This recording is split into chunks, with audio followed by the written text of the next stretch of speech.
What an eventful July, cool dudes. I expect you'll be wanting to know what books I read in July. 2, congratulations me. The first one is called Trust by Hernan Diaz.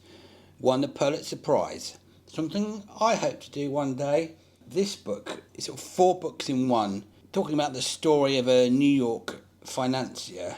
I quite enjoyed it, but I could sort of tell that the author thought he was a genius when he was writing it, if you know what I mean. Maybe I'm not a genius as I'm not able to articulate what I mean. But I'll give it about 4 Mareks.